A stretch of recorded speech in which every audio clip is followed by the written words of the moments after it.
उपनिषद के विषय में हमारी बात चल रही थी बच्चों। उपनिषद ग्रंथों का जो प्रामाणिक प्रतिपाद्य विषय है, उपनिषद का जो अर्थ है, उसकी व्युत्पत्ति है, इसके विषय में हमने देख लिया था। अब हमारे सामने जो प्रश्न उपस्थित होता है वो ये होता है कि उपनिषदों की संख्या के बारे में प्रश्न पूछा जाता है कि उपनिषद कितने हैं। तो सामान्य रूप से जो संख्या होती है उपनिषदों की, वो 108 से 200 के बीच में, यानी किसी ग्रंथ में 108 से लेकर कहीं 110, 115 से 200 तक संख्या पहुंच जाती है। लेकिन प्रामाणिक रूप से हमें जो याद रखना है वो जो मुक्तिको उपनिषद है या मुंडको उपनिषद जो है, उसके अनुसार उसमें चर्चा की गई है उपनिषदों की 108 उपनिषदों की। यानी प्रामाणिक रूप से जो प्राचीन उपनिषद जो माने गए हैं, जिनके विषय में चर्चा की जाती है, यानी ऑथेंटिक जो चर्चा मिलती है, वो 108 उपनिषद माने गए हैं।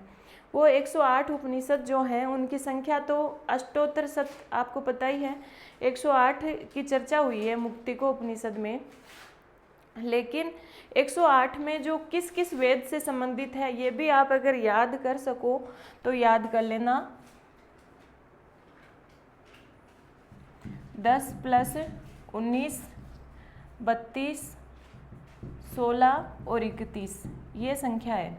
10 है वो ऋग्वेद से संबंधित, 19 शुक्ल यजुर्वेद से, 32 कृष्ण यजुर्वेद से, 16 सामवेद से और 31 जो है वो अथर्ववेद से संबंधित उपनिषद माने गए हैं इस मुक्तिको उपनिषद के अनुसार। तो इसको मैंने तो ऐसे याद कर रखा है 10, 19, 32, 16 और 31। फिर क्रम से आप जिस वेद का पूछे उसका निकाल सकते हो। अगर याद हो तो ये कर सकते हो, बाकी नहीं हो तो इसके साथ ज़्यादा ज़बरदस्ती नहीं करनी है। संख्या कितनी याद रखनी है? 108 उपनिषदों की संख्या आपको याद रखनी है। अब जो आपको पता है कि उपनिषदों पर जो प्रामाणिक भाष्य लिखा, सबसे प्राचीन भाष्य लिखा, वो किन्होंने लिखा? शंकराचार्य ने लिखा।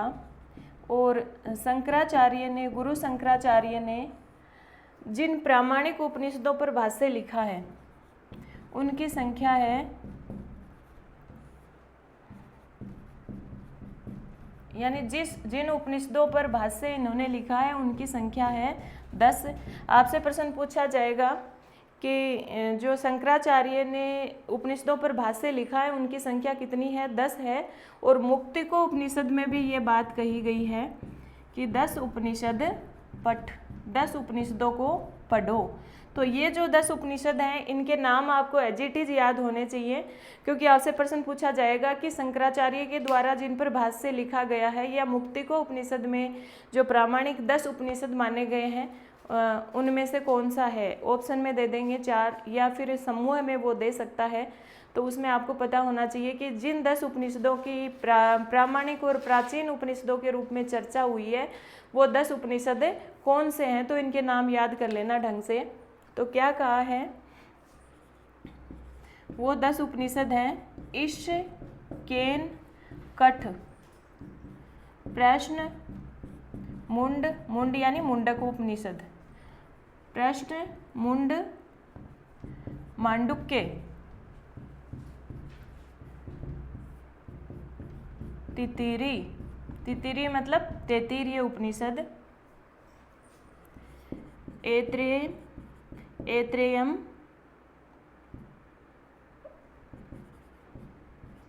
छांदोग्यम च बृहदारण्यकम तथा। इन 10 उपनिषदों की चर्चा हुई है और इनके नाम आपको अच्छे से याद रखने हैं। ये 10 उपनिषद कौन से हैं? ईश यानी ईशोपनिषद, केन यानी केनोपनिषद, कठ यानी कठोपनिषद, प्रश्न प्रश्नोपनिषद, मुंडको उपनिषद, मांडुक्य उपनिषद, तित्तिरी मतलब तैत्तिरीय उपनिषद, ऐत्रेय मतलब अपना ऐत्रेय उपनिषद, छांदोग्य उपनिषद और बृहदारण्यक उपनिषद। ये 10 उपनिषद हैं जिन पे शंकराचार्य ने भाष्य लिखा है। और इनके बारे में आपको ये भी पता होना चाहिए 10 ही उपनिषद किन किन वेदों से संबंधित है। ईशोपनिषद आप सबको याद होगा, शुक्ल यजुर्वेद का 40वां अध्याय ईशावास्य उपनिषद कहलाता है और इसमें 18 मंत्र हैं। ईशोपनिषद वैसे सबसे इम्पोर्टेंट भी है, सबसे महत्वपूर्ण भी है। केनोपनिषद का संबंध सामवेद से है। कठोपनिषद का संबंध कृष्ण यजुर्वेद से है। प्रश्न, मुंडक और मांडुक्य उपनिषद अथर्ववेद से संबंधित है। तैत्तिरीय उपनिषद कृष्ण यजुर्वेद से संबंधित है। ऐत्रेय उपनिषद ऋग्वेद से संबंधित है। छांदोग्य उपनिषद सामवेद से संबंधित है। और बृहदारण्यक जो है वो अपना शुक्ल यजुर्वेद से संबंधित उपनिषद है। अब इनकी चर्चा हम आगे करेंगे चार्ट में कि कौन सा उपनिषद किस वेद से संबंधित है। यहाँ पे सिर्फ इतना आपको बता रही हूँ कि ये आपको अच्छी तरह से, बाकी दूसरे उपनिषद नहीं याद हो, लेकिन ये 10 हैं, इनके बारे में आपको अच्छे से पता होना चाहिए कि ये किन किन वेदों से संबंधित उपनिषद हैं। ठीक है, तो ये 10 उपनिषद हैं जिन पे शंकराचार्य ने भाष्य लिखा है और मुक्तिकोपनिषद में भी इनके बारे में कहा है। अब इनके अलावा 4 उपनिषद हैं अतिरिक्त जिनको भी प्राचीन माना गया है, जिनकी चर्चा भी मुक्तिकोपनिषद में करी गई है और शंकराचार्य ने भी अपने भाष्य में की गई है। तो अतिरिक्त प्राचीन उपनिषद जिसमें है एक तो मैत्रायणी। मैत्रायणी कृष्ण यजुर्वेद से संबंधित है। आपको पता है ये शाखा भी है, ब्राह्मण भी है, आरण्यक भी है कृष्ण यजुर्वेद का। एक है कौशितकी। सांख्यायन या कौशितकी किससे संबंधित है आपको पता ही है, ऋग्वेद से संबंधित है, ब्राह्मण ग्रंथ भी तो है ये। मैत्रायणी, कौशितकी, श्वेता अश्वतरो। श्वेता अश्वतर उपनिषद है वो कृष्ण यजुर्वेद से संबंधित है। और इसका आप ऐसे याद करेंगे, कृष्ण मानी काला और श्वेत मानी सफ़ेद। तो कृष्ण का जो उपनिषद है वो सफ़ेद है, काले का उपनिषद सफ़ेद है, ऐसे जोड़ के याद करना। कृष्ण यजुर्वेद से संबंधित उपनिषद कौन सा है, श्वेता अश्वतर उपनिषद। और भी हैं इसके 4-5 उपनिषद हैं। और एक कृष्ण यजुर्वेद का ही उपनिषद है महानारायणी उपनिषद, ये भी कृष्ण यजुर्वेद का है। इस तरह से इन 4 को भी प्रामाणिक और प्राचीन उपनिषद माना गया है। तो इस तरह इनकी संख्या 13 या 14 मानी गई है। प्राचीन उपनिषदों की संख्या कितनी मानी गई है, 14। प्रश्न पूछा जाएगा सामान्य रूप से उपनिषद कितने माने गए हैं, 108 माने गए हैं। शंकराचार्य में जिन पे भाष्य लिखा है या मुक्तिकोपनिषद के अनुसार प्राचीन या प्रामाणिक उपनिषद कितने हैं, ऑप्शन में अगर 10 हो तो आपको 10 ही करना है। 10 ऑप्शन में नहीं हो, 13 या 14 है तो आप उसमें चतुर्दश या त्रयोदश कर सकते हैं। और वैसे 10 वाला ऑप्शन ही आपके आएगा क्योंकि ये 10 ही प्रामाणिक माने गए हैं। इनके नाम भी अच्छी तरह से याद कर लेना। लेकिन ये 4 उपनिषद और हैं जो महत्वपूर्ण और प्राचीन माने गए हैं, मैत्रायणी, कौशितकी, श्वेता अश्वतर और महानारायणी उपनिषद। ठीक है, इसके बाद अगला जो प्रश्न पूछा जाता है हमसे कि सबसे प्राचीनतम उपनिषद कौन सा है। बहुत बार पूछा जाता है। प्राचीनतम और सबसे महत्वपूर्ण उपनिषद भी है ये कौन सा है, ईशावास्य उपनिषद या ईशोपनिषद भी इसको कहते हैं। इसमें 18 मंत्र हैं और शुक्ल यजुर्वेद की माध्यन्दिन और काण्व दोनों शाखाओं से संबंधित है ये। शुक्ल यजुर्वेद का 40वां अध्याय है ये। तो सबसे प्राचीनतम उपनिषद क्या है, ईशावास्य उपनिषद। और सबसे छोटा उपनिषद मांडुक्य उपनिषद माना गया है जो कि अथर्ववेद से संबंधित है, मांडुक्य उपनिषद। लेकिन अगर मांडुक्य उपनिषद नहीं हो ऑप्शन में तो आपको ईशावास्य उपनिषद करना है क्योंकि ईशोपनिषद भी बहुत छोटा सा है, इसमें 18 ही मंत्र हैं। बाकी उपनिषद ऐसे कई उपनिषद तो इतने बड़े हैं कि उठाने में भी वजन है उनमें, लेकिन ईशावास्य उपनिषद की पुस्तक आप जब देखेंगे तो एकदम पतली सी है, 10, 15, 20 पेज की, और उसमें सिर्फ 18 मंत्र हैं। तो 18 मंत्र तो कितने होते हैं आपको पता ही है। तो प्राचीनतम उपनिषद ईशावास्य उपनिषद माना गया है और इसे सबसे छोटा भी माना गया है। सबसे छोटा प्रामाणिक मांडुक्य उपनिषद का नाम आता है, लेकिन कई पुस्तकों में ईशावास्य उपनिषद दिया गया है। तो अगर मांडुक्य उपनिषद ऑप्शन में है तो आपको मांडुक्य करना है, अगर मांडुक्य नहीं है तो ईशावास्य उपनिषद करना है। समझ गए। सबसे बड़ा जो उपनिषद है वो नाम से ही स्पष्ट है, वृहद यानी बड़ा, सबसे बड़ा। तो सबसे बड़ा जो उपनिषद है वो बृहदारण्यक उपनिषद कहलाता है। बृहदारण्यक उपनिषद सबसे बड़ा उपनिषद कहलाता है। तो ये सामान्य प्रश्न आपसे पूछे जा सकते हैं। एक प्रश्न ये पूछा जाता है कि उपनिषदों में आपको पता ही है क्या है, सारी की सारी दार्शनिक चर्चा है, तो उपनिषदों को दार्शनिक कविता कहा है। तो किस विद्वान ने उपनिषदों को दार्शनिक कविता कहा है? तो ये कहा है विंटरनित्ज ने। उपनिषदों को दार्शनिक कविता विंटरनित्ज ने कहा है। इसके बाद उपनिषदों का फारसी अनुवाद किसने करवाया? ये प्रश्न भी बहुत ही इम्पोर्टेंट है। तो फारसी अनुवाद करवाया था 50 या 52 उपनिषदों का दारा शिकोह ने। और किस नाम से करवाया है? नाम जो दिया है वो सिर-ए-अकबर। उपनिषदों का फारसी अनुवाद किसने करवाया? दारा शिकोह ने। किस नाम से? सिर-ए-अकबर के नाम से। और उपनिषदों का अंग्रेजी अनुवाद भी करवाया है, जिसमें 2-3 नाम हमें प्राप्त होते हैं। एक नाम है राजा राम मोहन राय,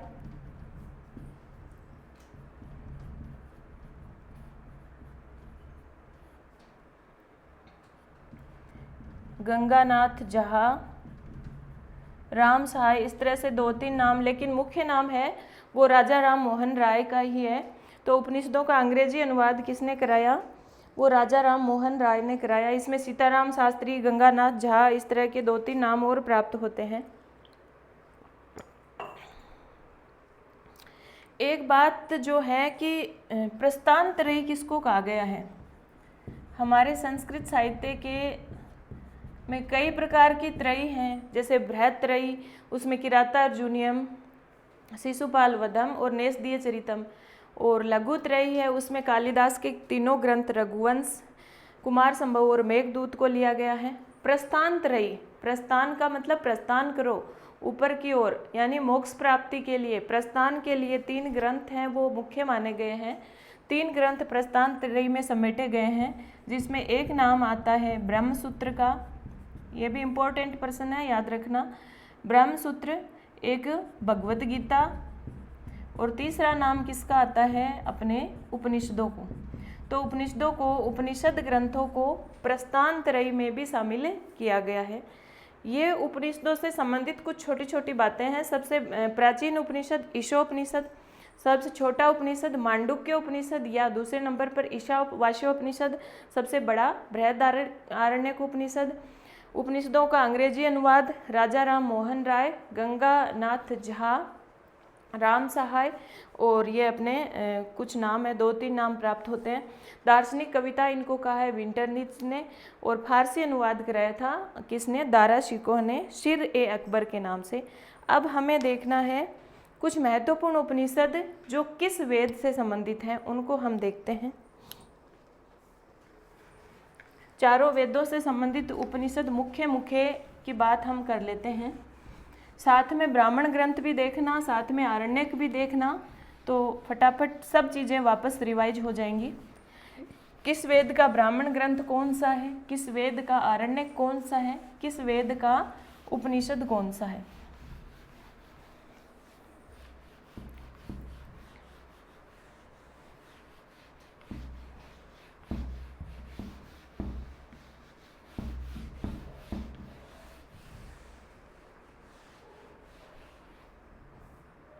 देखें,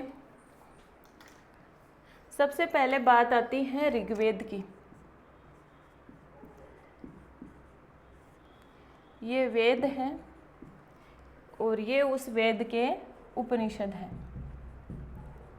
बीच में हम ब्राह्मण ग्रंथ और अपने आरण्यक की बात कर लेंगे। तो ऋग्वेद से संबंधित ब्राह्मण ग्रंथ कौन से हैं? ऋग्वेद से संबंधित ब्राह्मण ग्रंथ हैं ऐत्रेय ब्राह्मण और सांख्यायन या कौशितकी ब्राह्मण। ठीक है, ऋग्वेद को याद करने में कोई परेशानी नहीं है। ऋग्वेद के आरण्यक भी यही दोनों हैं, ऐत्रेय और सांख्यायन।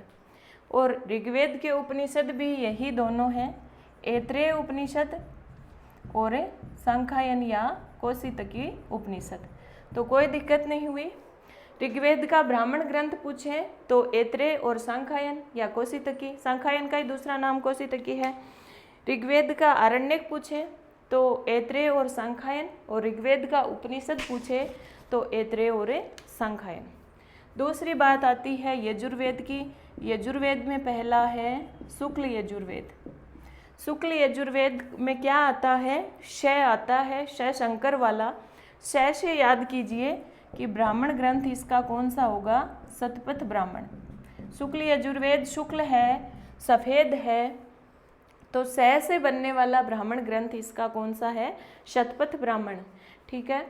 शुक्ल यजुर्वेद का सब कुछ स्पेशल होगा, ऐसे याद रखना। शुक्ल यजुर्वेद का जो आरण्यक है वो सबसे बड़ा है, बृहदारण्यक। शुक्ल यजुर्वेद का आरण्यक, शतपथ ब्राह्मण का अंतिम कांड ही तो बृहदारण्यक कहलाता है, हमने पढ़ा है। तो शुक्ल यजुर्वेद का ब्राह्मण शतपथ है, यानी शय से शय जोड़ के याद कीजिए। और सबसे बड़ा आरण्यक भी शुक्ल यजुर्वेद का होगा, बृहदारण्यक।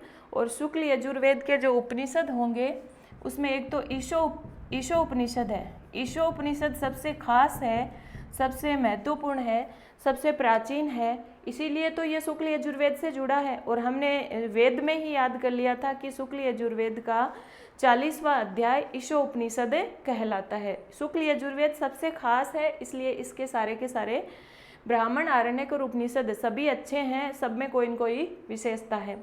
और एक हो जाएगा बृहदारण्यक उपनिषद।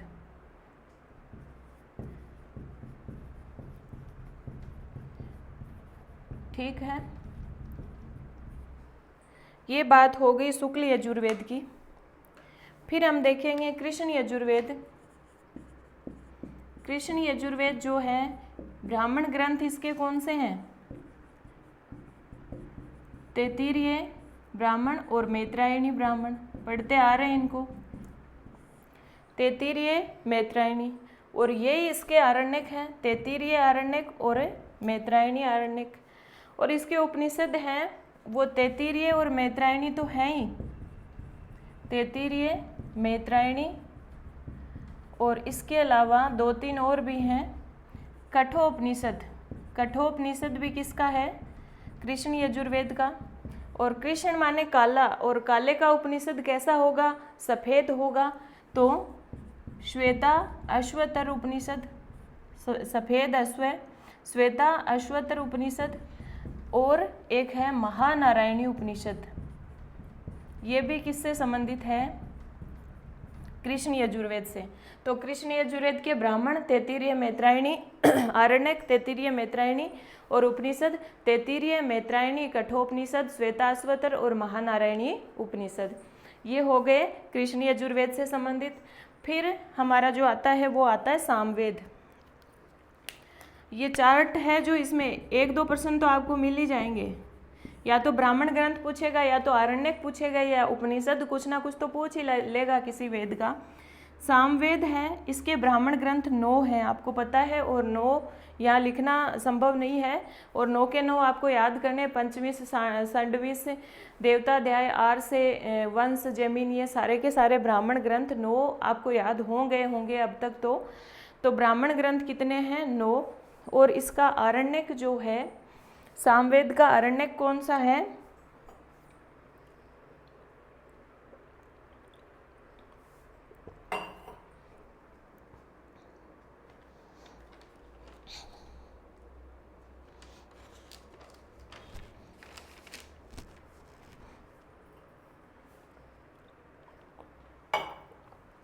सामवेद का आरण्यक हमने इसकी जैमिनीय शाखा से संबंधित याद किया था। तो सामवेद का आरण्यक है तवलकार आरण्यक। और सामवेद के 2 उपनिषद हैं, एक तो केनोपनिषद, पहले याद कीजिए, केनोपनिषद, और दूसरा छांदोग्य उपनिषद। ऐसे याद कीजिए कि साम से संबंधित किसका छाता है? साम से संबंधित किसका छाता है? तो केन माने किसका, या किसके द्वारा? छांदोग्य उपनिषद, छाता, छा से छाता याद कर लीजिए। तो सामवेद के 2 उपनिषद कौन से हैं? केन और छांदोग्य, ठीक है। और तवलकार आरण्यक है इसका, 9 ब्राह्मण ग्रंथ है जो याद करने हैं आपको। फिर बचा कौन? अथर्ववेद। अथर्ववेद का ब्राह्मण ग्रंथ सबको याद है, गोपथ ब्राह्मण एक ही है और इसका आरण्यक का अभाव है, आरण्यक कोई है ही नहीं अथर्ववेद का। और इसके जो उपनिषद हैं, एक प्रश्न उपनिषद है, एक मुंडको उपनिषद है और एक मांडुक्य उपनिषद है। तो प्रश्न, मुंडक, मांडुक्य ये किसके उपनिषद हैं? अथर्ववेद के। याद करना है। ऐत्रेय कौशिक की ऋग्वेद के, शुक्ल यजुर्वेद के ईशोपनिषद और बृहदारण्यक उपनिषद, कृष्ण यजुर्वेद के तैत्तिरीय, मैत्रायणी, कठोपनिषद, श्वेता अश्वतर और महानारायणी उपनिषद, सामवेद के केन, छाता, केनोपनिषद और छांदोग्योपनिषद और अथर्ववेद के प्रश्न, मुंडक और मांडुक्य। ये चार्ट याद कर लेना अच्छे से। ब्राह्मण ग्रंथ भी याद हो गए, आरण्यक भी हो गए और उपनिषद भी हो गए, ठीक है। इसके अलावा भी कुछ उपनिषद और हैं और जो मुख्य उपनिषद हैं उनमें कोई विशेष बात होगी उसकी चर्चा हम कर लेंगे, लेकिन लगभग यही उपनिषद आपसे पूछे जाते हैं और इतना ही पूछा जाता है कि कौन सा उपनिषद किस वेद से संबंधित है।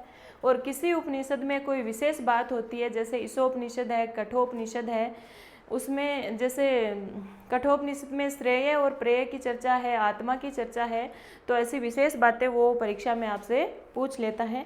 बाकी प्रश्न लगभग यहाँ से पूछा जाता है। तो अगली जो हमारी कक्षा होगी उसमें हम जो उपनिषदों की कुछ विशेष बातें होंगी ना, उन पे चर्चा करेंगे। यहाँ तक आप चीज़ों को याद कर लीजिए। धन्यवाद।